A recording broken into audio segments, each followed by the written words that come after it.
together with my colleagues, I would like to welcome everyone at the 5th International Webinar Series on Gambling.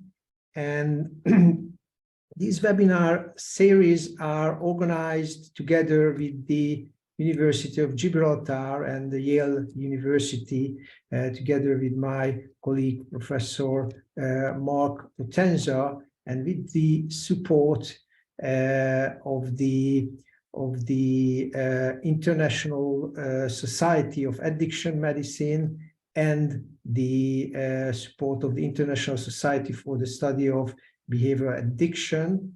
So I also welcome here Alex Baldacchino, professor, who is the president of the ISAM, the International Society of Addiction Medicine. But this time we have even extended this collaboration, and we have organized together today's event with the World Psychiatric Association. And I would like to say thank you to Professor Afzal Javed as well for this collaboration. Unfortunately, he's traveling now and seems that he cannot be with us, but it further strengthened this collaboration and the possible success of these webinars.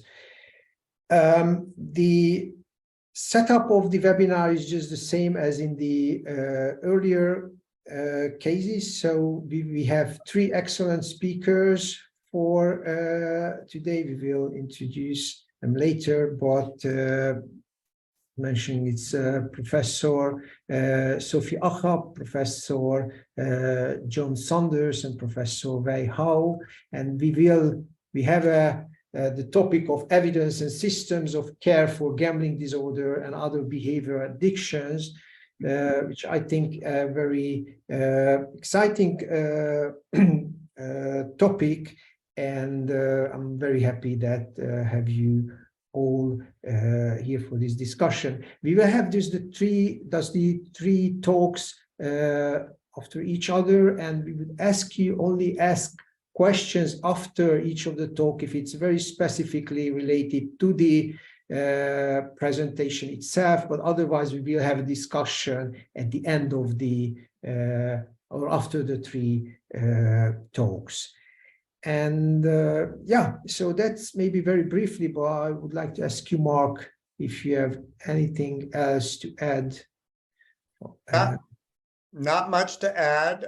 Greetings from Paris and the Albatross meeting, and delighted to be here in this webinar. Looking forward to hearing from Professors Saunders, Achab, and Wei Hao regarding this important topic, and looking forward to hearing the presentations. And Professor Baldacchino, perhaps you would like to say a few words on behalf of ISAM? Yeah, thank you so much, Zsolt and Mark. And I'm really, in a way, honored and keen to be part of this webinar series. And also, in a way that this webinar series is presented to not only the ISAM community, but the World Psychiatric Association community and other communities. ISAM, International Society of Addiction Medicine, is a global organization.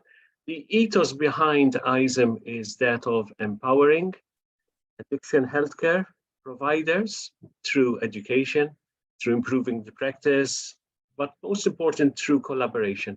We believe that, through meeting, empowering, and networking together, we're much, much better, especially all of us here who are presenting and who are listening to this webinar. We all very well know that the workforce in the field of addiction medicine and others who are working in the field of gambling disorder and other behavioral addictions is not as many as one would think, even though the problem is a big problem that needs much, much more trained staff. But again, I'm fascinated by the fact that all the people, the panelists, the moderators, and the speakers of today's webinar all have a connection with the International Society of Addiction Medicine, with John being one of the founding members, Sophia being a Western European regional representative, Wei Hao being Eastern Asian regional representative, and Mark and Zolt, co-chairs of the Behavioral Interest Group, which is one of 5 interest groups in the International Society of Addiction Medicine, and Mark being in the board of directors meeting. And that is, I think, the true testament of ISAM working with University of Gibraltar, Yale University, and other organizations like ISSBA. So without further ado, I look forward to the webinar. Thank you very much for your time. Wonderful, thank you. And why don't we dive straight into the presentations, because I think we're all here to hear what they have to say rather than what I have to say. And so I'll keep the introduction brief for someone who doesn't really need an introduction, given all of the important contributions he has had to the field of addictions in general, but also now more recently, I've had the good fortune to work with Professor Saunders over the past decade or so in efforts led by the World Health Organization to look at addictive behaviors related to gaming and gambling, as I have with Professor Sachab and Professor Hao. So all of this being said, Professor Saunders has had many contributions, including with respect to generating the audit in the alcohol use disorders field, and now is lending that expertise to gaming behaviors, and we hope to hear an update on the current status of some of this work. So without further ado, would like to turn the microphone over to Professor Saunders. Thank you very much, Mark, for that generous introduction, and thank you, my colleagues in the organizing group, and also welcome to those of you who are participating in this webinar from all over the world, wherever you might be. I will share my screen and start my presentation. The title of this presentation, you might think, is rather strange. Video gaming, when does fun end? Indeed, you might think it's almost apocalyptic.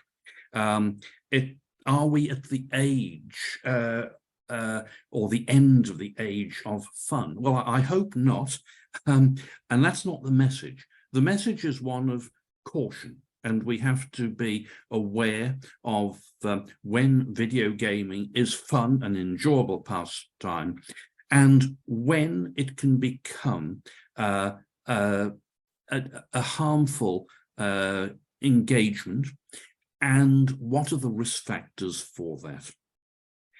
A declaration of interests. I've been an advisor, as Mark has indicated, to the WHO, actually for more than 40 years.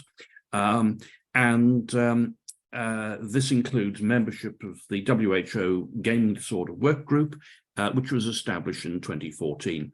In my clinical practice, I treat patients with all types of addictive disorders, together with their comorbidities, and this includes the behavioural addictions of gambling and online gaming. I have no commercial conflicts of interest to declare in relation to this presentation. I'm going to talk briefly about online gaming as a universal pastime. I'm going to be talking about the benefits from online gaming and the harms. And then I'm going to look at the transition from gaming as a fun activity to gaming as a compulsion, leading to an addiction. Following that, I'm going to be talking necessarily somewhat briefly on the prevention of gaming harm and gaming disorder and the treatment of those conditions. I should clarify that the terms gaming and gambling are often used to mean the same. And in this talk, by gaming, I mean video gaming or online gaming. And when I might use the term gambling, I mean wagering or betting for the prospect of monetary reward. So I do want to make that clear, that when I'm talking about gaming, I'm talking about video gaming and similar activities. Well, online gaming has become a universal pastime. Estimates are that more than 3 billion people across the world play video games. Local data from Australia indicates that approximately 70% of Australian adults play video games in some form and frequency. And indeed, I have played video games with my IT specialist, and I find video games really quite fascinating and very engaging. Of the young people in Australia who 95% play video games. So it truly has become a universal pastime in young people. There are benefits from video gaming. Among young people who play video games no more than 1 to 2 hours a day, certain benefits can be identified in comparison with their counterparts as young people who are non-gamers. There are not many of those these days, as you'll appreciate, and so I am having to go to some of the older literature. The nature of the benefit is fairly content specific. Action games enhance visuospatial skills. I've got some references there, with faster visual reaction times, improved target localization, and enhanced spatial attention and localization of targets in space. This has been confirmed by recent data from the US Adolescent Brain Cognitive Development Study, which indicates faster reaction times on stop-go tasks, and there is a reference there published last year. Some improvements in these visuospatial skills and response times is evident after only 10 hours of cumulative play.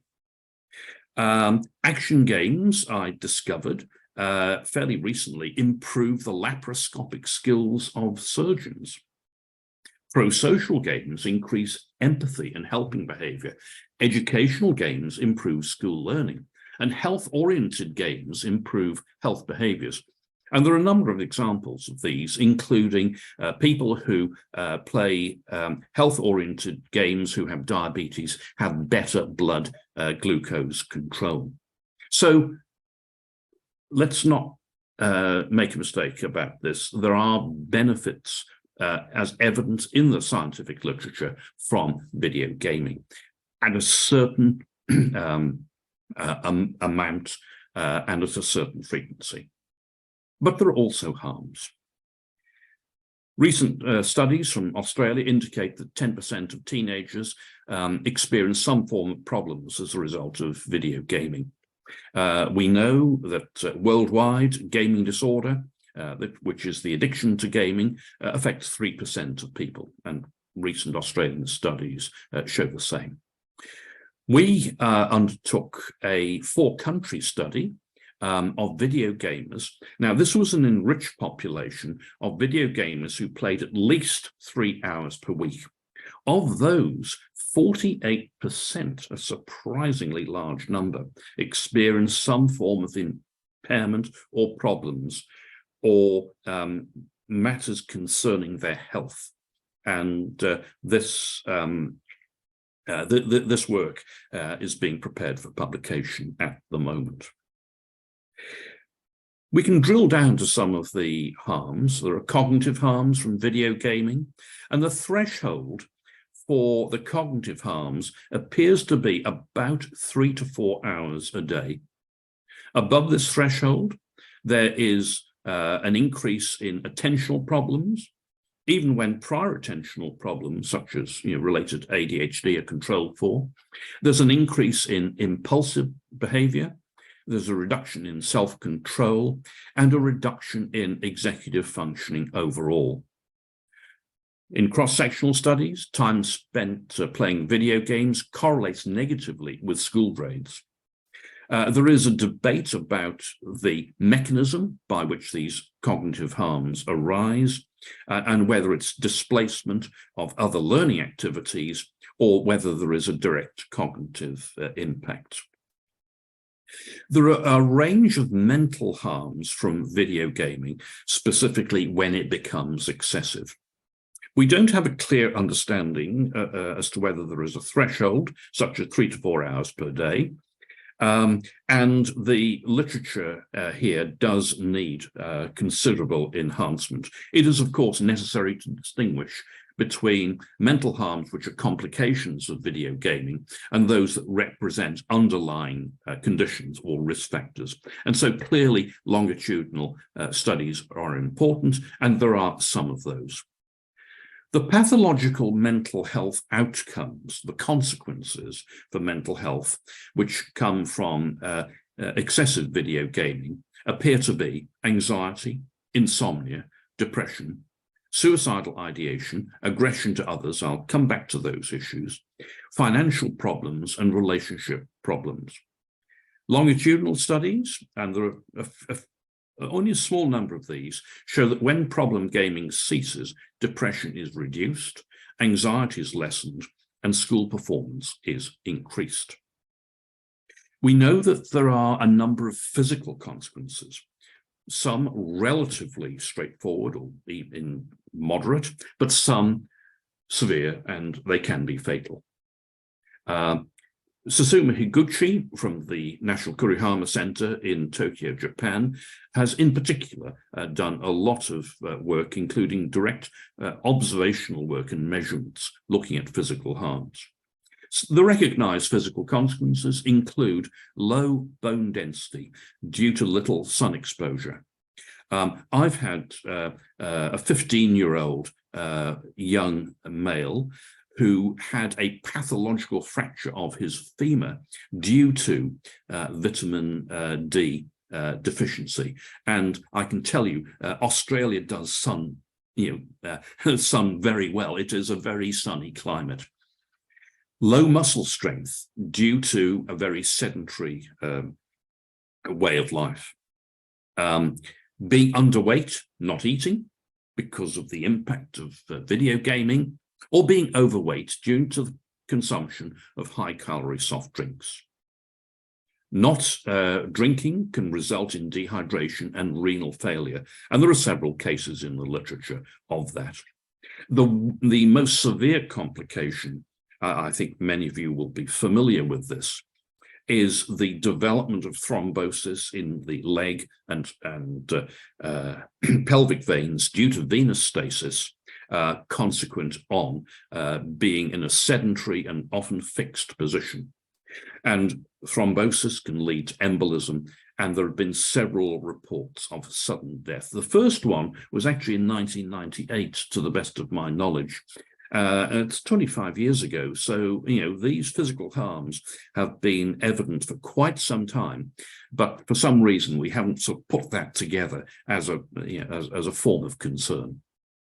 Social and other problems from gaming include absences from school, leaving school or college prematurely, an overall decline in academic performance, distancing and disengagement from family and friends, day-night reversal, because people often will play games in a guild with people from different parts of the world, and arguments, anger, and violence with enforced cessation of gaming.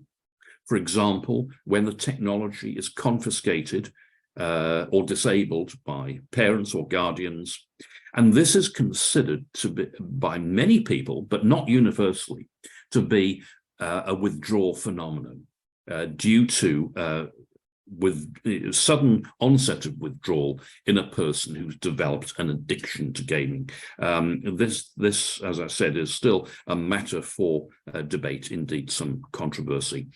But I would have to say that earlier this year, a coroner in Australia concluded that a 13-year-old boy had died, who died as a result of hanging himself, had experienced a withdrawal type phenomenon from suddenly having to cease games because his father had disconnected the equipment.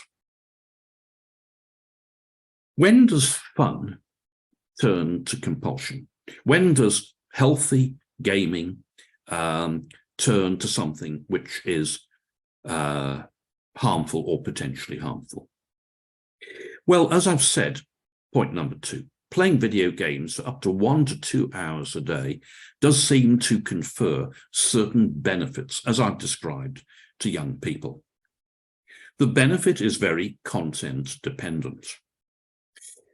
There are some features of video games which increase the degree of engagement, and indeed may well increase the degree to which that game is addictive. And it does seem that what I call the add-ons for gaming, such as loot boxes, skins gambling, may increase addiction.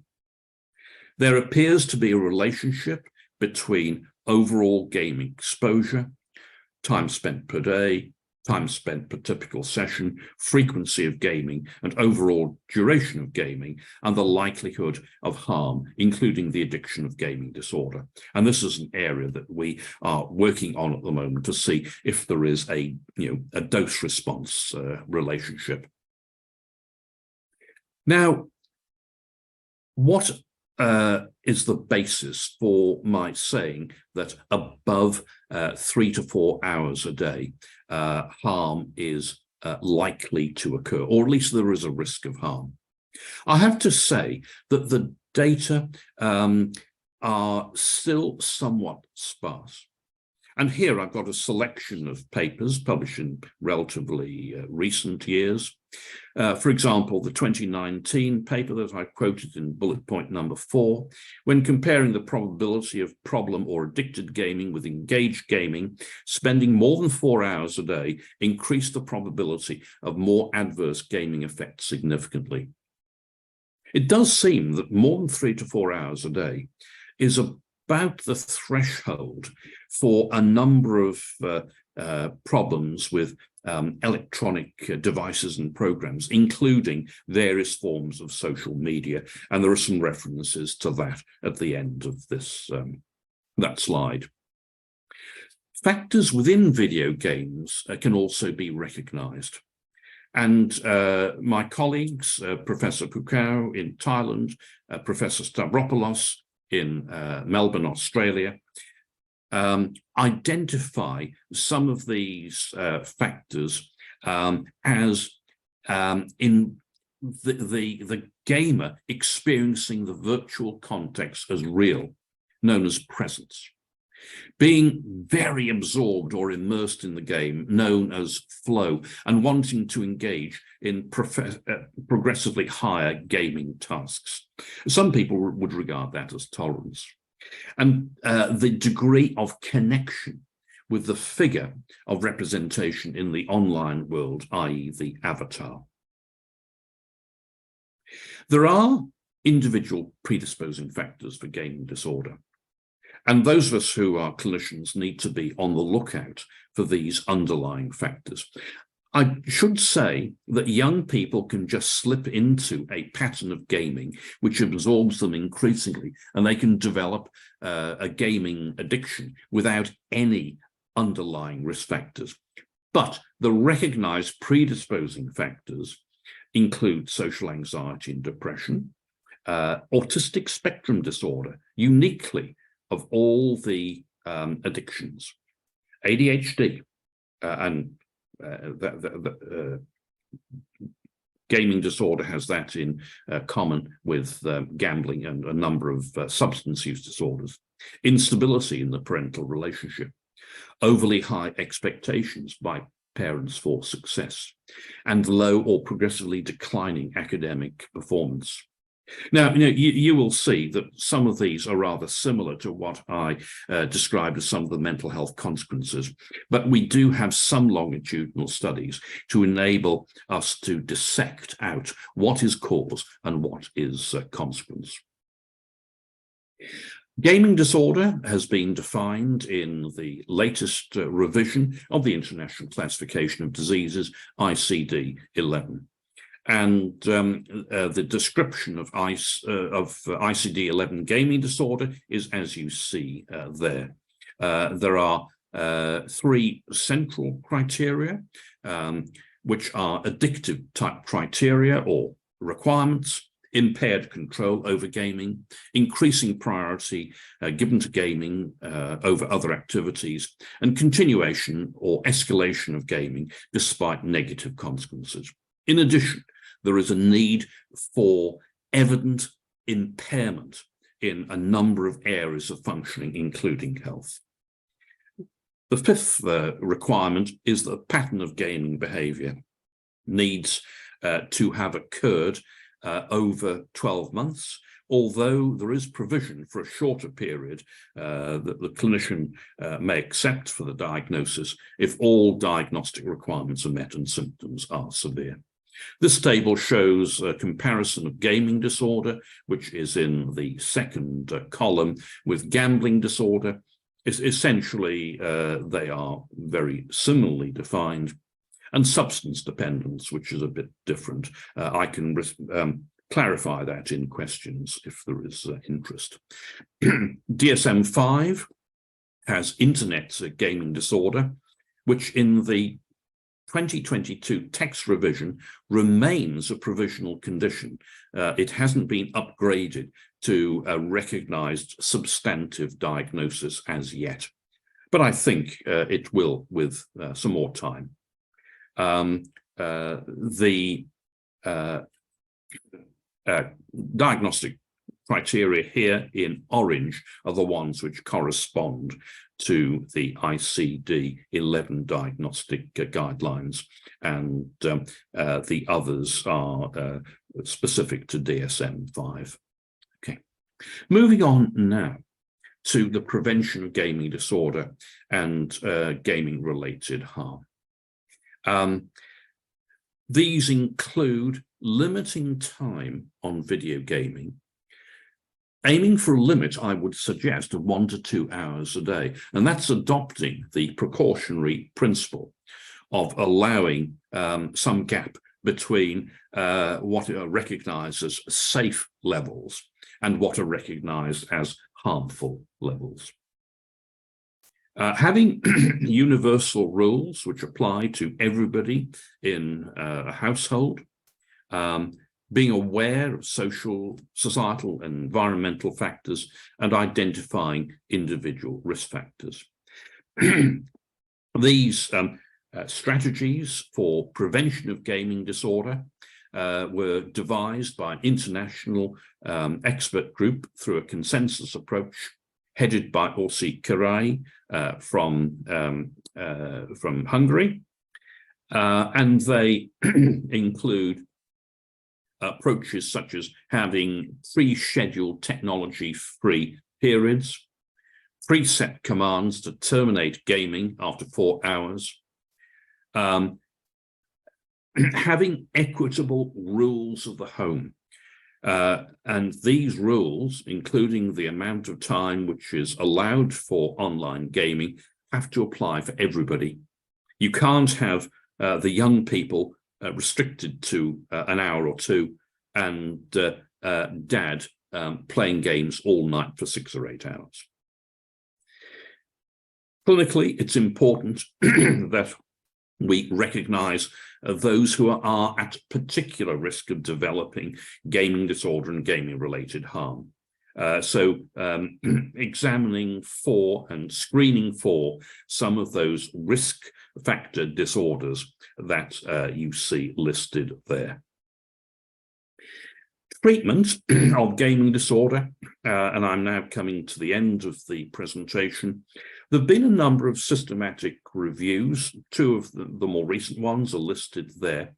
But I have to say the totality of evidence that we have to determine whether any forms of treatment are effective for gaming disorder or severe gaming-related harm are really quite limited, considering that there has been an increasing recognition of this disorder over many years.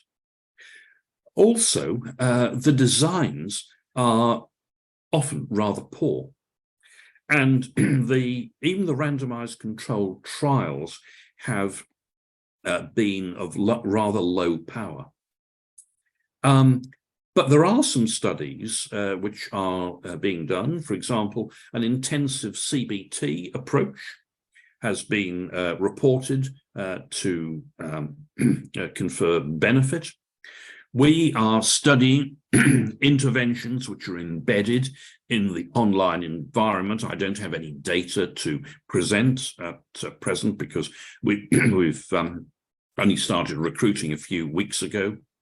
And there are group programs on residential or day patient basis, which have been evaluated with positive results, but I think not randomized controlled trials. There are interventions which are not scientifically assessed, including residential boot camps. There is a self-help group, Internet Addicts Anonymous, but I'm not aware of any specific evaluation of that. We also need to be aware when we interview people who are video gamers that they don't particularly want to turn up to a clinic if they have a problem with gaming. And so they want facilities which are easily accessible. And in particular, they like the idea of availability online as well as by telephone. In the future, we need more knowledge on the dose-response relationship between exposure to gaming and the likelihood of developing harm and addiction to gaming. We need more knowledge of the relationship between game genre and content, engagement, and harm from gaming. And I think there is a responsibility of the industry to develop products which are not so highly engaging that they become addictive and they foster the development of addiction. We need good clinical tools for screening and diagnosing, as Mark Potenza has indicated. We are developing a diagnostic interview schedule and also screening tools through the WHO group. We need to work out how to engage young people in treatment interventions, and in particular, those who are rather disengaged from many aspects of life. Finally, my final slide is an advertisement. We have, in Australia, over the last year, established the Australian Gaming and Screens Alliance. It's a not-for-profit organisation, and we are having an inaugural symposium on the prevention and treatment of gaming in the Parliament House, where we are being hosted by the Federal Parliament. And that's on the 14th of September, 2023. And if you want any more information, there is a contact email there. Thank you very much for the invitation, and if there is any time to answer any specific points, I'm very happy to do that. Thank you.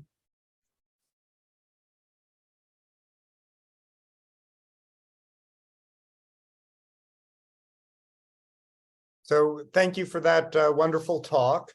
I guess we could take one specific question that did come up in the chat. Is there any research on the protective effects of intergenerational gaming? Playing video games with your children can help to mitigate the negative effects of gaming. Not that I'm aware of.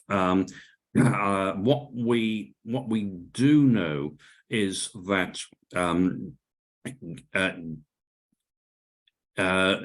gaming rules of the home need to be consistent across all members of the household. I'm a little bit reluctant to advocate, in the absence of any data that I know of, on protective effects of intergenerational gaming, because it may be rather analogous to the argument that you should introduce your children to alcohol and acculturate them into drinking alcohol moderately. And we know that in countries which do that, young people are much more likely to develop alcohol-related problems. And it does not augur well for the behavioral addictions, I would have to say. Thank you. And Zsolt, would you? Yes, yes, thank you. And also I would like to say thank you to you, John, and especially, I mean, considering that it's quite late night in Sydney, so it's really, I'm grateful that you stayed with us today. And everyone, I mean, we also received a note in the Q&A that it's an international meeting, so it's afternoon in Europe, but it's late night or early morning in other parts of the world. So thank you for that.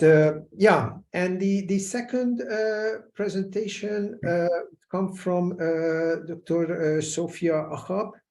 And thank you, Sophia, for being with us. Sophia is a psychiatrist specialized in addiction psychiatry and also certified in global health, quality and health institutions, strategic management, and also, Sophia runs the Swiss pioneering treatment center, Reconnect, which is specialized in the treatment of addictive behaviors like gambling, gaming, compulsive shopping, buying behavior, and other behavior addictions since 2007 at the University Hospital of Geneva. And I think it's not only a pioneering initiative in Switzerland, but worldwide. So it's really a newly emerging field. And we know that Sophia has been involved in many treatment development and policy development related issues when it comes to behavior addiction. So all your experience and knowledge is very important here, and looking forward to hear your presentation. So the floor is yours. Thank you for being with us. Thank you, Zsolt, for this nice introduction. Thank you to the organizers for having me today. It's an honor to be here with eminent colleagues, moderators and speakers, and as well people who I work with since more than a decade now. My topic today is about WHO World Health Organization engagement and work towards achieving the maturity of health systems globally in tackling disorders due to addictive behaviors.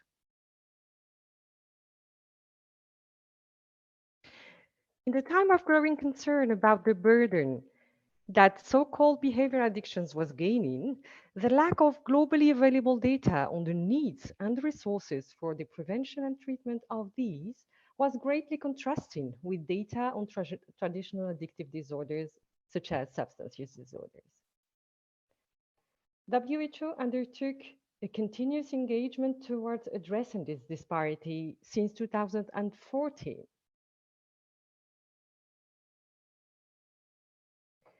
And of the two addictive behaviors recently endorsed in ICD-11, gambling disorder and gaming disorder, as new addictive disorders, gambling was at the time better documented than gaming in terms of epidemiological data, harms to health, clinical definition, and policy making.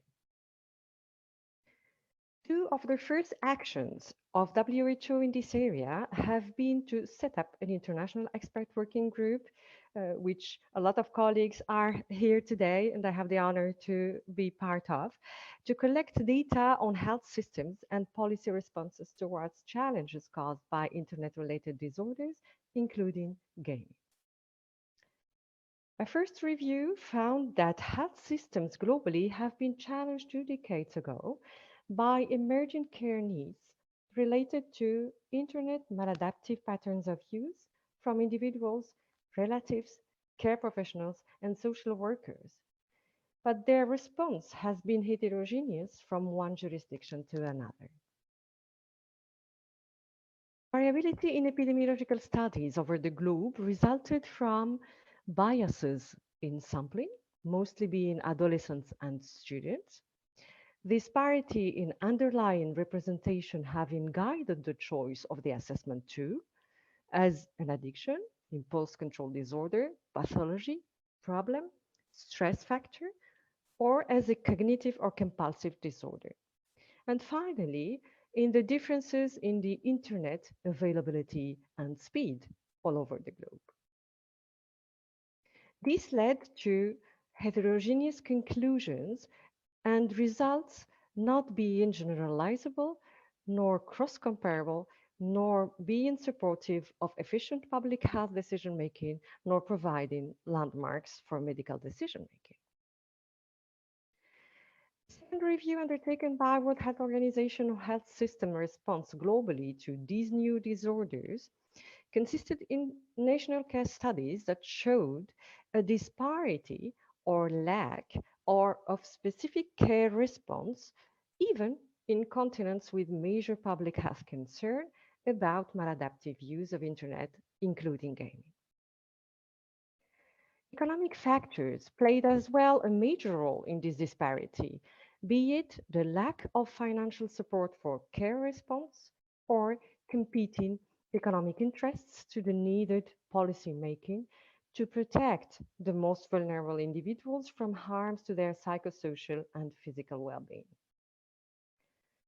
WHO pursued its work after achieving the milestone of recognition and gold standard availability for addictive behaviors included in ICD-11 released in February 2022, with a lot of ongoing global health projects supporting national health systems' efforts to tackle the challenges caused by gaming and gambling disorders. The WHO work continued afterwards with steps towards supporting the implementation of this gold standard into national health system. One of them is ICD-11 offers the possibility of having national and comparable morbidity and mortality statistics on health of individuals and damage to the health of others regarding now video games and online gaming for the first time. And the second one is the field testing WHO conducted in more than 10 countries all over the globe of ICD-11 criteria's feasibility, utility, and added value in a cross-cultural way, and trying to capture the concrete needs for implementation at the country level. I had the honor to conduct and direct the field testing in Switzerland. WHO worked as well towards evidence-based clinical practice for addictive behaviors. And you can read here an excellent article bringing together eminent colleagues in argumenting why, what are the arguments behind the need to include gaming disorder and gaming disorder here in this article within addictive disorders and not for other so-called behavioral addictions that were set in other categories, and maybe the need for new categories within addictive behaviors category. WHO, as John said, is as well, we are working now towards a comprehensive and informed assessment for gaming and gambling disorders, developing diagnostic material and screening schedule. WHO has made available a lot of meeting opportunities and materials through its website the last years to put really addictive behaviors in WHO Global Public Health Agenda and to offer the maximum information on the advancement of the work on it. And nearly in 3 weeks' time, we have the next WHO forum on alcohol, drugs, and addictive behaviors, where addictive behaviors will receive a lot of interest in terms of public health dimensions and what are the suitable, the most efficient way to go through tackling this issue at a global level in terms of policy responses in the different countries. So WHO work has been a journey, a human journey with excellent colleagues and very, very stimulating. I enjoyed it a lot, the journey, and the journey still continues with a path forward of making available some materials coming soon to raise evidence-based public awareness. And as well, one of the challenges ahead of us is achieving smooth alignment of the national and local with the policy and field levels at the country level for each country. As part of the task force in Switzerland, Swiss Federal Office of Public Health for Cyber Addiction, I have the chance to participate to the consensus building, going from the release of ICD-11 as the gold standard and moving with this new gold standard, taking into account what has been done at the country level before, and trying to build consensus with multidisciplinary groups of clinicians from different backgrounds to have the same language and to consider things the same way with the goal to aiming at really having the homogeneous data available and a way to go forward all together in the same direction. Ensuring access for help to individuals during sanitary crisis for gaming disorder, this has been a challenge during COVID times, and it's really a lesson to learn and to prepare health systems to deal with the needs resulting from this type of sanitary crisis. And this is a book that I have the pleasure to inform you that it will be released 13th of June. And it has been made by a consortium of excellent women scholars all over the world. And it aims at tackling specific needs of subgroups of population here, women, and their affection, their behavioral addiction. One challenge, major challenge as well for WHO is really transforming the mental health systems and services, bridging the gap of public mental health, including addictive disorders and addictive behaviors. And the path to transformation is really about key points, deepening the value and commitment given to mental health, including addiction, and reshaping environments that influence mental health.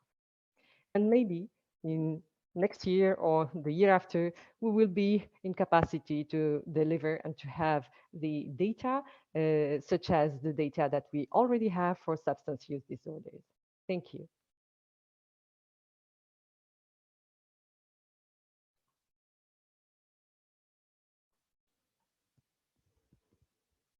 Thank you very much, Sophia. And I'm sorry, I should have said it in the beginning, but we originally planned that we only have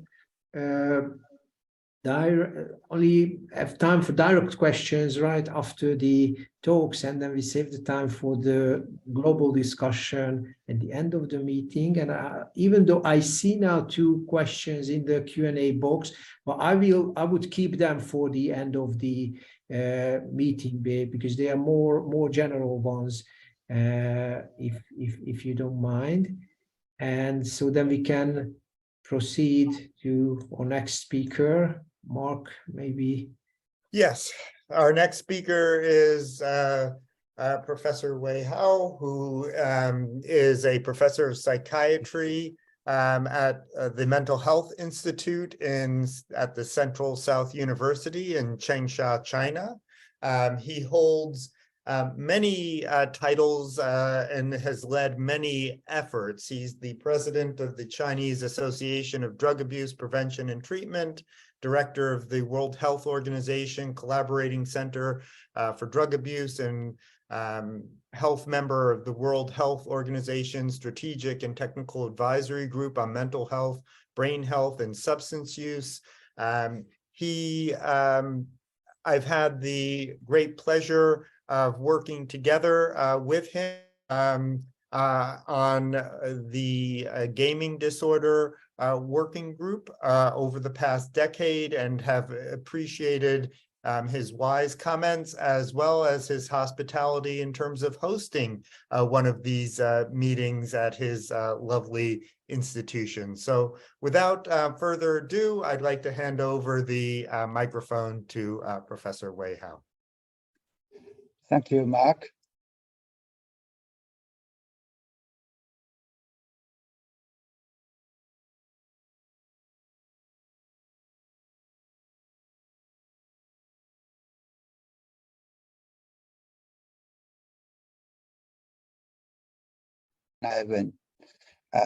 Classification development on substance addiction disorders, include gaming disorder. So I'm happy to say something about China's the problem on addiction disorder. I share my screen. Could you see my screen? Yes. Okay. My topic is the gaming disorder in China, status, challenge, and response. And according to the recent study, the prevalence of gaming disorder in China is estimated to range between the 3% and 8% amongst young people. And the rates are quite different, depending on the population studied and the diagnostic criteria used. In general speaking, the prevalence rate is relatively high compared with other countries. This, I think, reflects the unique culture and society factors in China. This slide shows you, I think, that the unique culture and the social factors in China. The first one is the social factors. Online gaming facilitate the social interaction, especially for young people facing academic pressure and very limited leisure opportunities compared with other countries, especially in Western countries. The second one is educational stress. The competitive educational environment of China drives students to seek escape through the gaming, so increase the risk of addiction. Another sense is rapid economic growth and technology adoption. As you know, China's Swiss economic development has facilitated the widespread availability of the digital devices.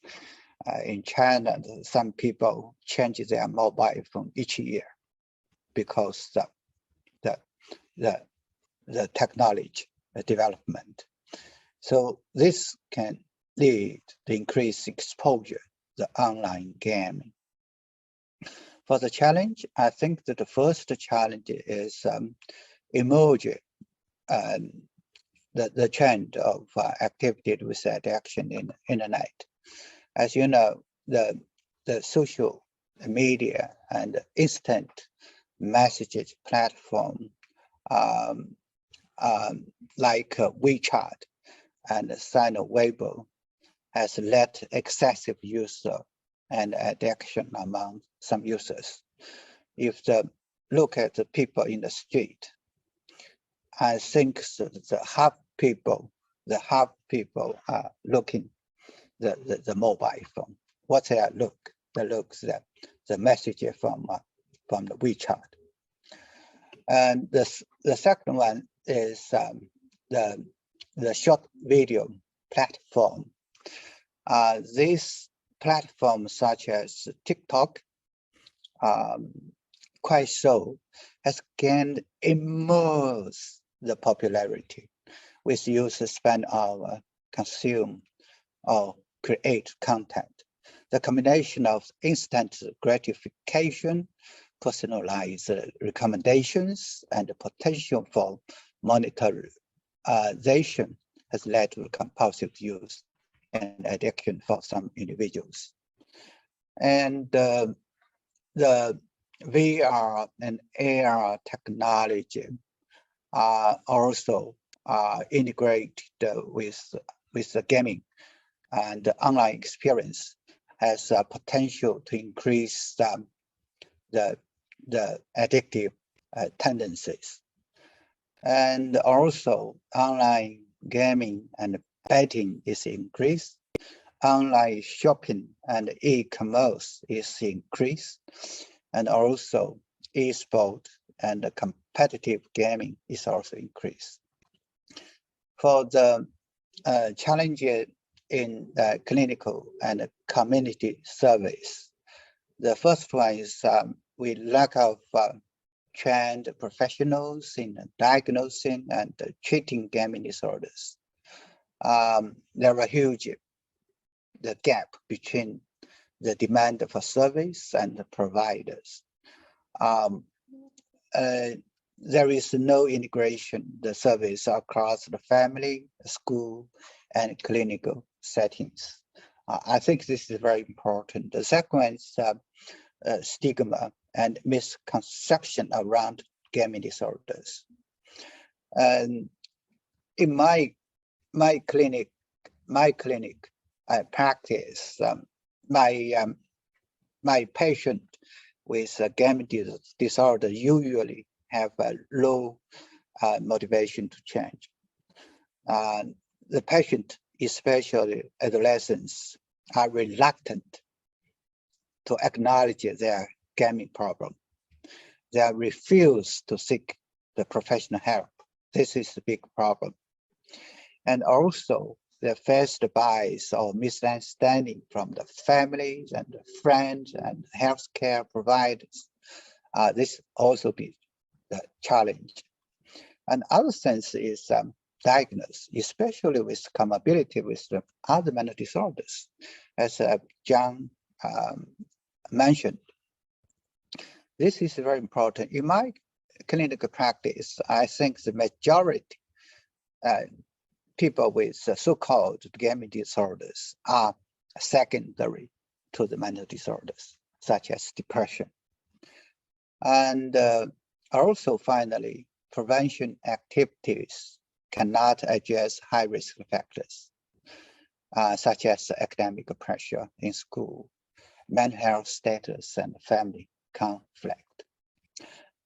This is usually comorbidity with a behavior addiction, such as depression, anxiety, bipolar, OCD, and personality disorder, and so on.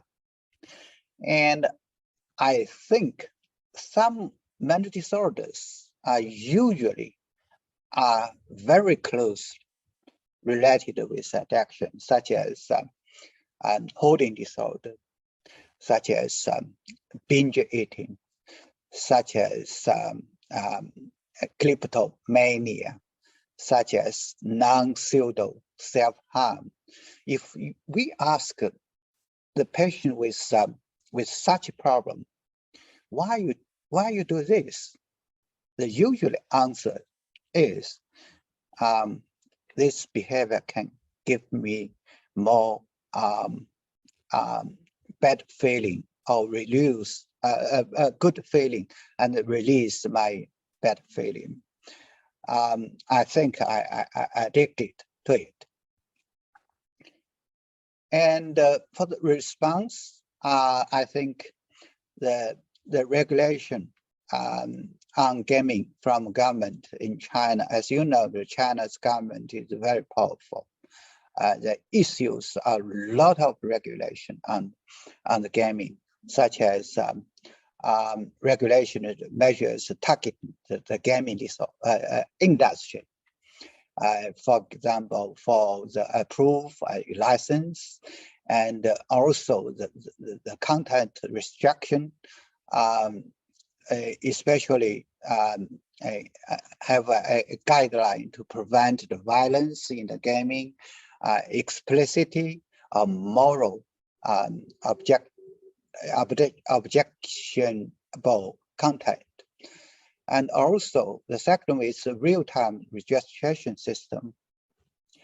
And also restriction on gaming hour for minors, that will be young people. The government has introduced time limitation on gaming activities, include curfew, prohibiting minors from playing online game between 10 p.m. to 8 a.m. and a daily limit restricting minors' gaming time to 1.5 hours per day on weekdays, and 3 hours per day on the weekend and holiday. And also some public awareness campaigns, and we also have capacity building in mental health, especially in the school and professionals. This slide show you the Tencent. Tencent is company, is a digital company. It's number one, the gaming industry in the world.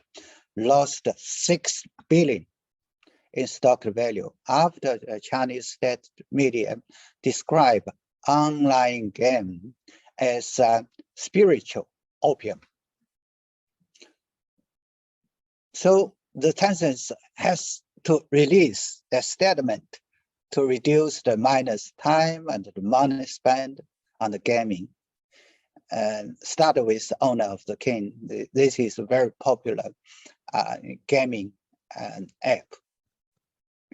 And the Ministry of Health also issued the principle of the internet misuse in intervention, especially address that strictly forbidden to restrict personal freedom and physical punishment, because at that time, so-called paramilitary training and management for teenagers with internet addiction in the coursive therapy campus. This is the physical punishment, I think. Another thing I would like to say, the government also issues the expert consensus on prevention and treatment of the gaming disorder in China. I was happy to involve in this expert consensus draft. This is the content of expert consensus. We also have supported by our government for a national epidemiologic survey. This program is in the progress, and we will conduct the survey in more than 7 provinces. For each province, we choose 2 cities. Each cities we choose 9 schools. Each school we choose 4 classes. The objective, of course, we need to know the rate of the gaming disorders and other internet platform use, the mental health problems, and also rewarding processing, the cognitive control, emotional regulation, and also parental style and lifestyle. And we also developed the screening tool for gaming disorder in Chinese. This is the like a self-rated tool, and we use the ICD-11 gaming disorders, the content. And we finished the one-side survey. This screening test we called the gaming disorder symptoms questionnaire. There are 21 items with 3 dimensions. The first dimension is impair to control. The second one is increased priority. The third one is to continue to use despite the negative consequences. This is very consistent with ICD-11. When we use this question now, we conduct a survey in one site in Xinjiang province. The reliability, I think, is good. The validity is also good. And I think this questionnaire can be used in so-called epidemiological survey as a diagnostic tool. When we use this questionnaire, we have a survey in one middle school student, more than almost 8,000. The prevalence rate is about 2.27%. And we also have did the field test for ICD-11 in Shanghai, and we had a series of national training courses on disorder due to addictive behavior. And we also have a panel discussion in my association's conference. And we also got an interview from State Media News Weekly in 2019.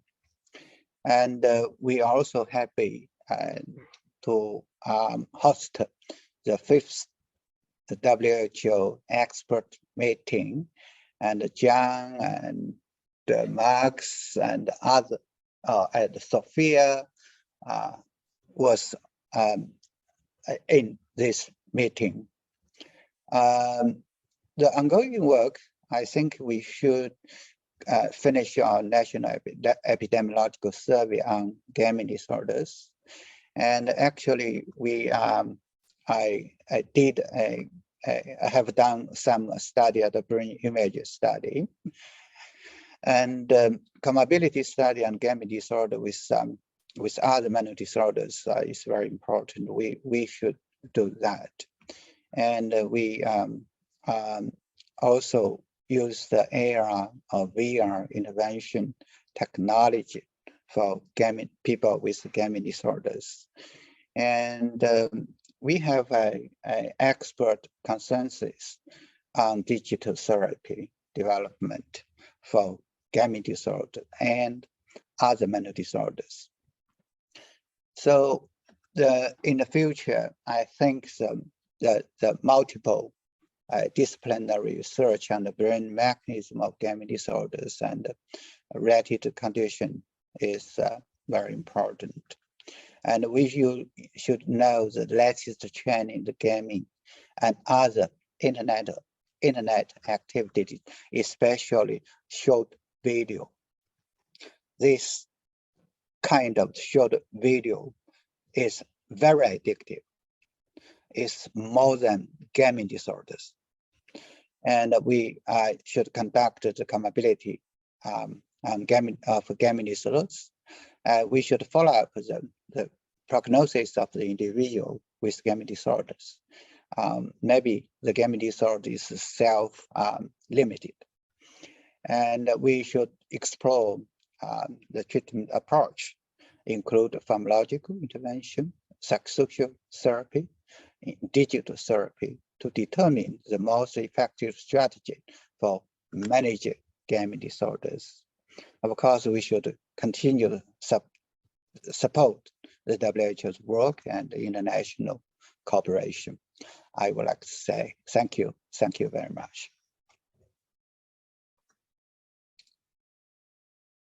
Thank you. Thank you for a wonderful presentation, and really a great set of presentations from everyone. And we do have a number of questions and answers a number of questions being raised in the Q&A section. So maybe I'll go through in order some of the questions. And the first two seem to be linked together and perhaps related to John's as well as the other presentations. How long is treatment of gaming addiction expected to go? This comes from a psychiatrist in Ghana who also asked, what is the success rate of management of gaming disorder? Okay. Thank you very much. It's a good question, and I'm conscious of the fact that the evidence base for various forms of treatment is still, unfortunately, small. It's really in its infancy still. Probably the most successful psychological intervention is the one that was developed in Germany, and that but that was quite intensive. It involved face-to-face interventions once a week for 15 weeks. And so, you know, that's that is, you know, 4 months. When we look at the natural history of gaming disorder, once it becomes an addiction, there is usually a background of at least 6 months, but often, you know, 2, 3, or 5 years. And so I think what we understand from other areas of addictive disorders is that persistent and consistent treatment is necessary in order to prevent relapse into addictive gaming. And so I think there is a place for an intensive intervention initially, but it's more the persistent involvement in treatment, which I think is important. And so the best answer that I can give for optimal treatment would seem to be round about 4 months, with probably some follow-up for another 2 months. And of course, that may or may not be within the country's service capabilities. Professor Weihao, I think you have your hand raised. Yes, this question is very good. But if you ask how many time we should spend for treatment of hypertension, how much time we should spend for heart disease, how much time we should spend for treatment of schizophrenia, it's quite to answer. So the key issues, what's the problem this patient has? This is very important.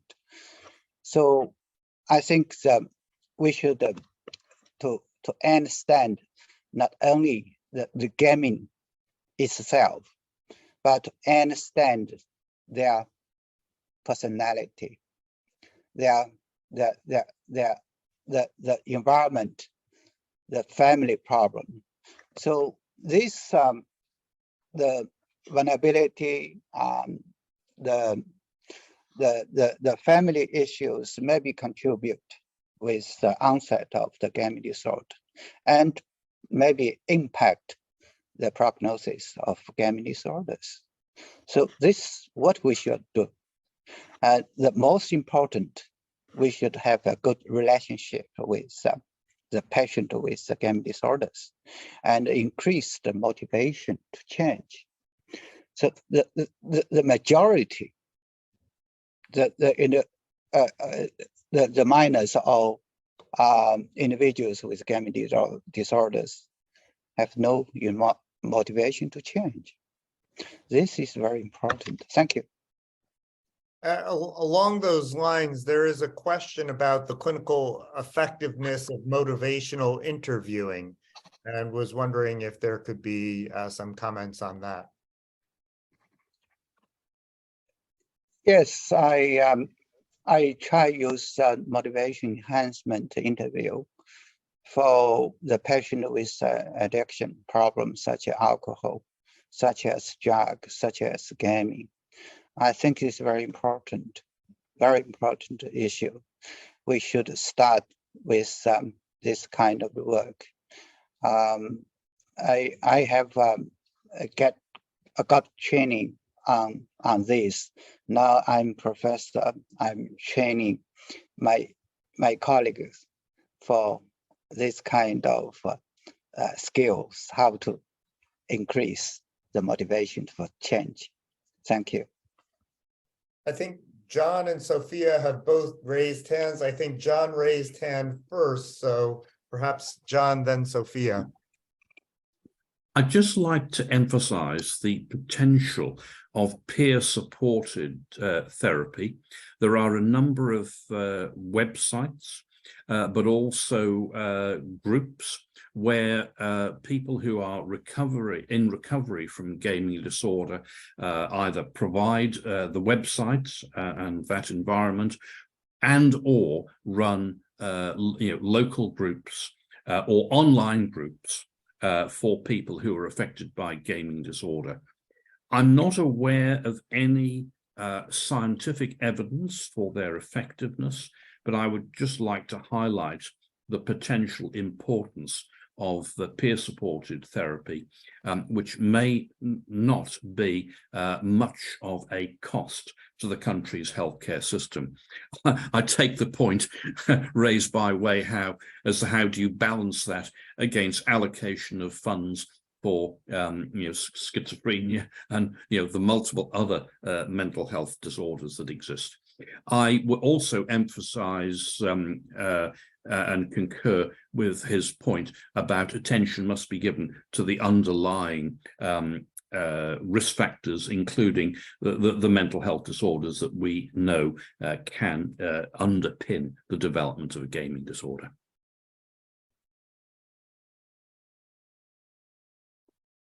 Yes, I would like to answer to the different questions progressively, but very shortly. So first of all, the duration of the treatment depends really on a set of factors. One of the factors is the treatment-seeking motives and referral first. If we can have the chance and can build the alliance to have the chance to have the patient with us, the treatment will last longer. But we can as well work with the relatives to get the things better at home and in the social environment. Another factor impacting the duration of treatment is really about the diagnostic.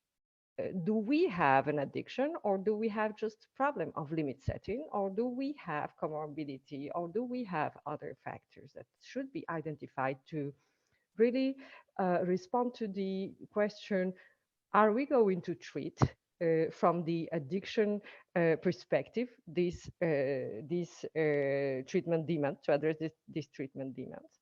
Another impacting factor to duration is about are we targeting, for example, recovery, or are we just targeting the improvement of the conflicts at home? It's different. Can last 3-4 sessions in the second one, can last several years in the first one.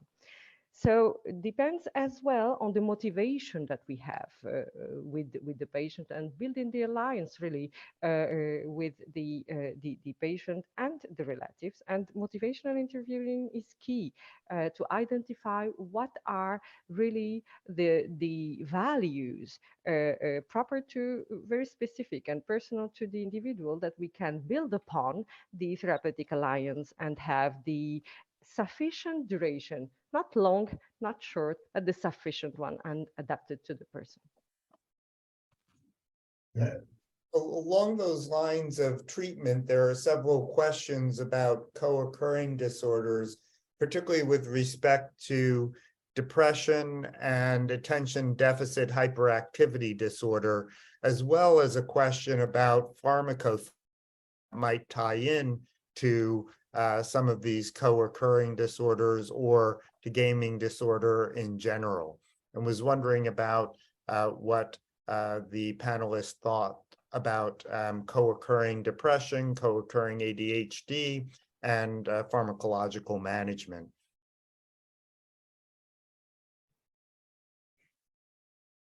Professor Weihao? Yes, as I mentioned, as a psychiatrist, when I to interview with the patient with the so-called gaming disorder, I usually found their comorbidity with other disorders. So so-called gaming disorders, is secondary to other mental disorders, especially emotional disorders such as depression and bipolar, because they use the gaming as a cope their negative feeling. So there is no interest in other activities. They refuse to go to the work. They refuse to communicate with family members. So the problem is emotional problems. So as a psychiatrist, the first diagnosis is depression or bipolar. The second one is so-called gaming disorder. So if we diagnose the other mental disorders, of course we can prescribe the medication. The first medication is to reduce the depressive mood, but as you know, antidepressant can induce the mania episode. We must be careful for this, and we used also combined with mood stabilizer. And for ADHD, of course, we should use the other stimulants such as mentaphenidate. This kind of drug can also induce the mania episode.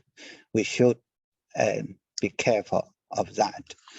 So psychosocial intervention, psychosocial support, and family therapy is very important. If look at the family, they have a lot of the problem, the communication problems, the conflict, so many problems. So I think that gaming disorder is symptoms of the problems of their family. So we should deal with the communication styles, especially the dominant mother, the dominant everything, the mother control everything. So when the patient was young, they obey the control from mother. But when they grow up, they fight. They fight. So they fight with gaming, they fight with refuse to go to school, everything. So the family intervention, family therapy is also very important. Thank you. Professor Saunders?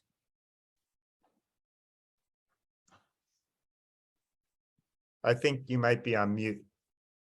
I certainly agree with what Weihao has said. In my clinical practice, the two commonest psychiatric comorbidities and really underpinning disorders are social anxiety and ADHD.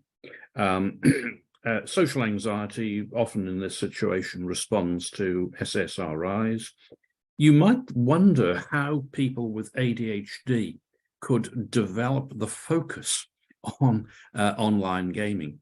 But it is a case that when people with ADHD are really passionate about something, they can focus on that particular activity and not be too distracted by things that are happening in their environment, as is so typically the case elsewhere. I also endorse family problems. And there you are dealing with a whole sort of family system, which is unbalanced, and there may well be a history of abuse of some type in the background. I'll just make one comment about treatment, and this is on pharmacological treatment. I have used naltrexone kind of experimentally in patients, and there are no randomized controlled trials supporting the use of naltrexone for gaming disorder, and so I use it as a kind of last resort, but I apply a multiple baseline design. So there are several measures of gaming thoughts, gaming related behaviors, and the extent of time spent on gaming, and then I introduce naltrexone and I see if there is an inflection in that baseline, and when there is, I will continue the naltrexone. And anecdotally, I've had some successes in my clinical practice using naltrexone. I think it's important that there are proper studies, including randomized controlled trials, done of naltrexone, because I have found it in a proportion of patients a useful treatment.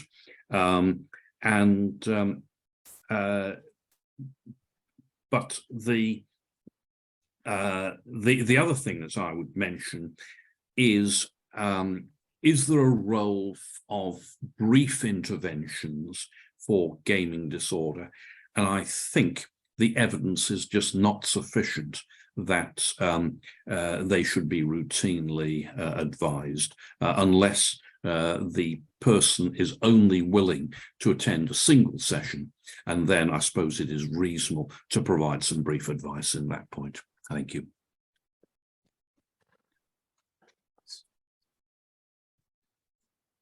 Comorbid psychiatric disorders can first be a facilitator as an entry point to treatment. For example, when you have an acute decompensation, for example, of depressive disorder, anxiety disorder, ADHD, or even psychotic disorder, can be an entry point and can help, can be a seeking motive.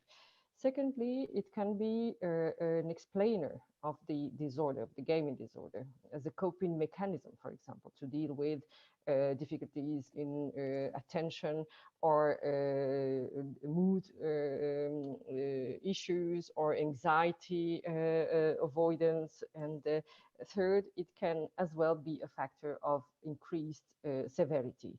And in the three cases, it should be assessed and it should be treated. Where stands the pharmacotherapy in the treatment when the psychotherapy is the first line treatment at the time being? From my experience in Reconnect, our treatment facility, outpatient treatment facility, so we use pharmacotherapy for the comorbid psychiatric disorders when we have severity, sufficient severity, or in order to help the patient recover the capacity to undergo the needed psychotherapy. Thank you.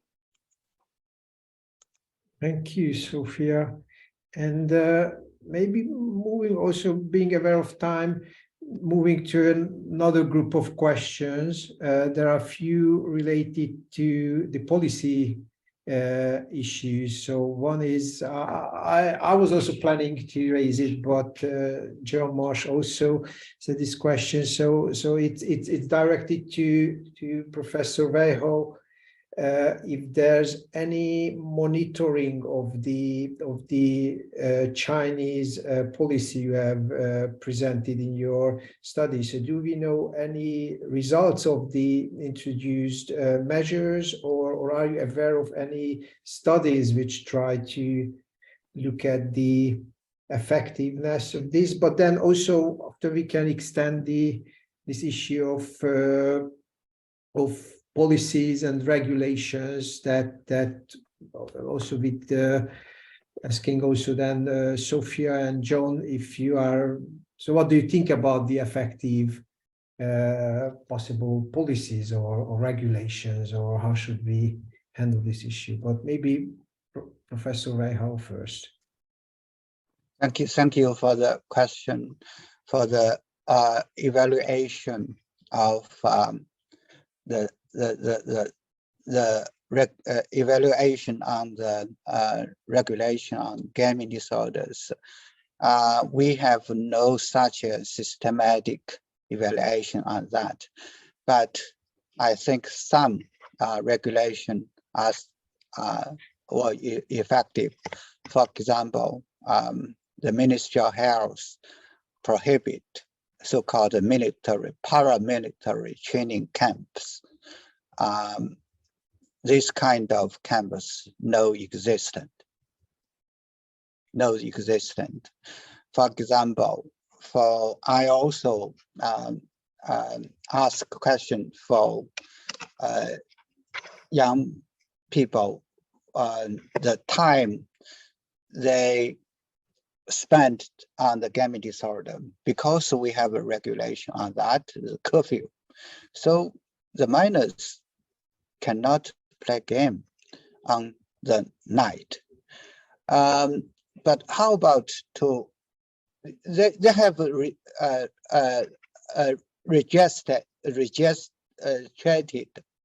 registration online, real name. But the problem, if they borrow the ID from the parent, they still can play. But this kind of things are not usually happened. So I think the regulation, generally speaking, is effective, although we have no such a systematic evaluation on the cost and effectiveness. Thank you. Thank you, Reihau. Any further? John, please. Yes, in response to that question, what I would suggest is to become aware of any sort of policy on gaming and indeed gambling, which is being developed in your own country. I'll give you an example. In Australia, there is currently a federal parliamentary inquiry into online gambling, and I've given evidence of that inquiry, and I addressed the gambling components of gaming, such as loot boxes and skins gambling.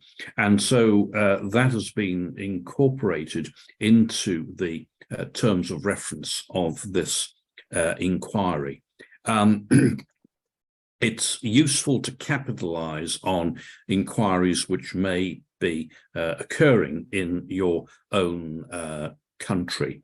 There is also interest in having an independent regulator, which is not directly part of government, but is established to ensure that companies which provide online gambling and online gaming are abiding by the regulations, and to, in particular, try and prevent offshore or companies in other countries anywhere around the world being able to access the market in Australia.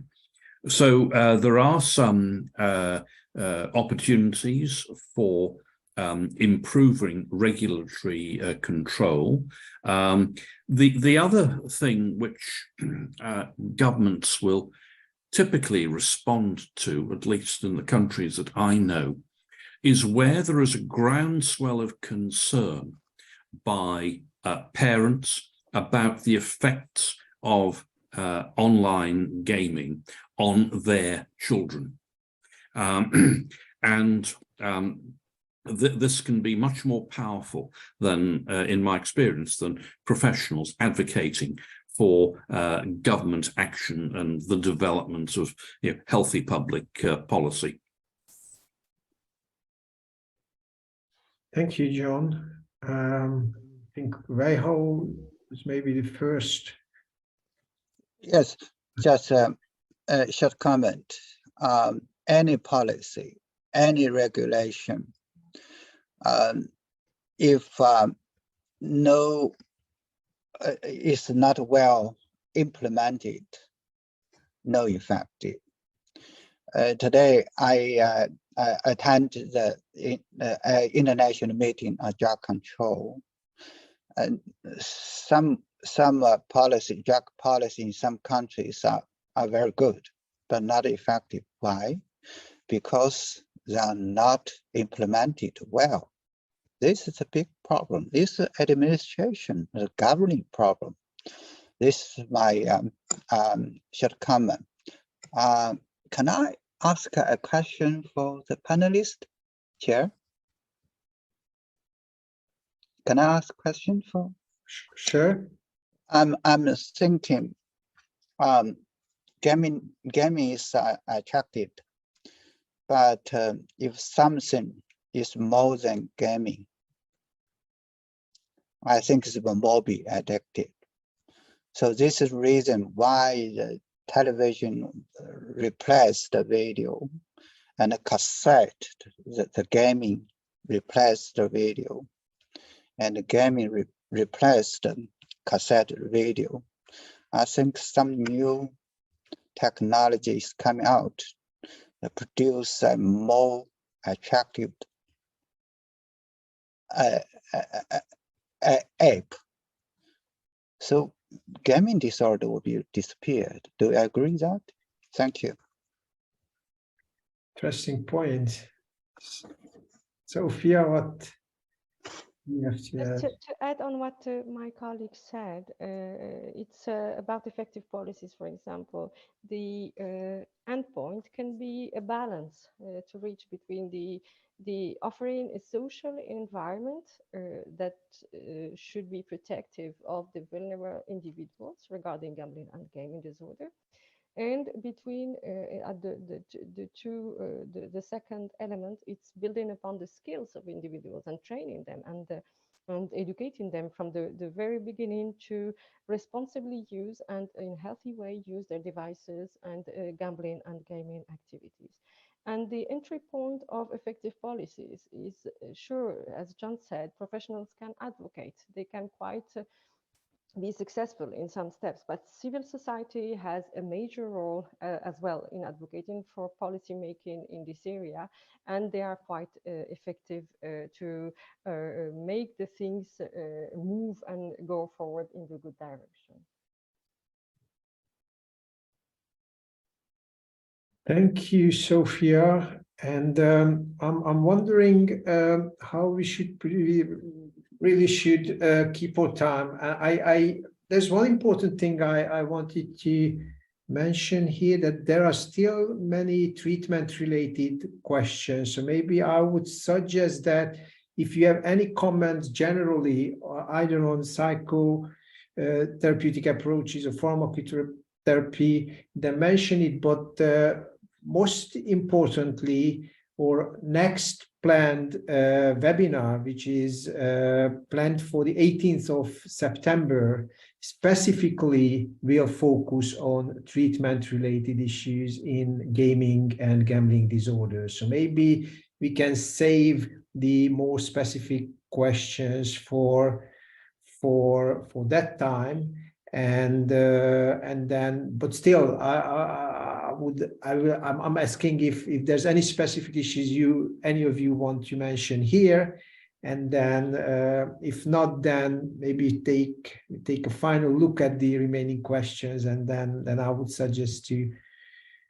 close, because just because of time. I mean, we could have an endless discussion, and it's really exciting, but John, thank you. Thank you. There is a question on the dose of naltrexone. I start with 25 milligrams, which is half a tablet. And I do that because it minimizes the risk of any initial side effects of naltrexone. And then after about 2 or 3 days, I increase to 50 milligrams daily. That's the standard dose, but I am prepared to go up to 75 or 100 milligrams.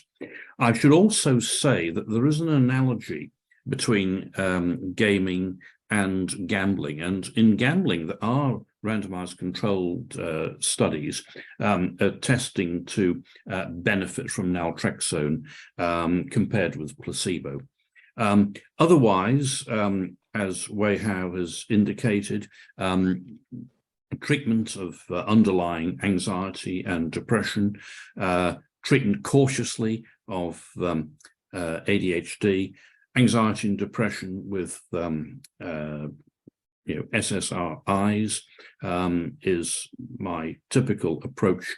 And the randomized controlled trials of pharmacotherapies do show evidence of from the use of bupropion, an atypical antidepressant, and also escitalopram, an SSRI.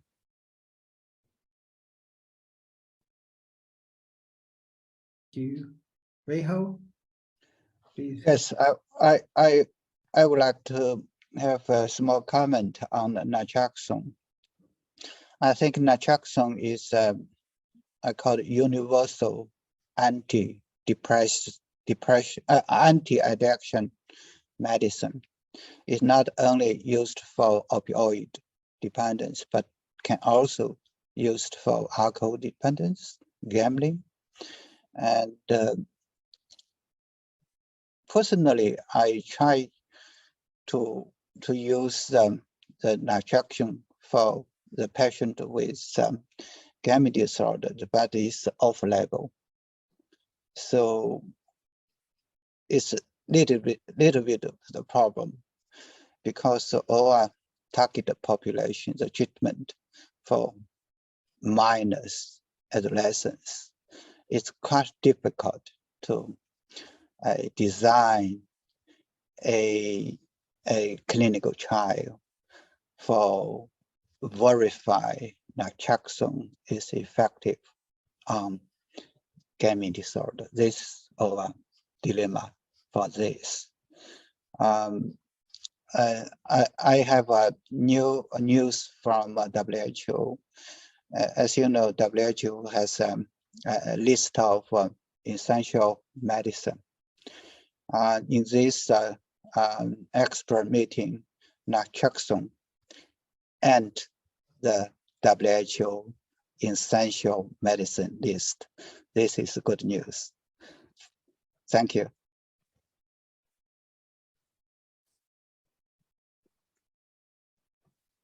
Thank you.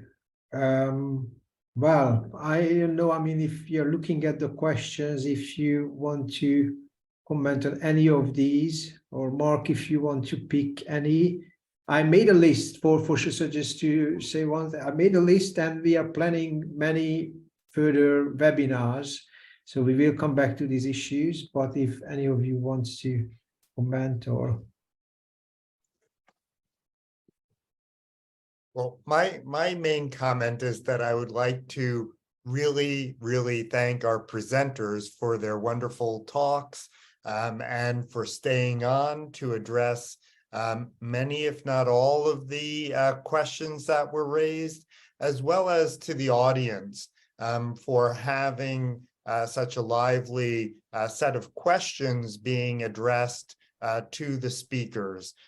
So delighted that there is such interest in this topic, and really happy that we could all convene on this this set of talks and have a dialogue on these issues that are arguably becoming increasingly important for people across jurisdictions.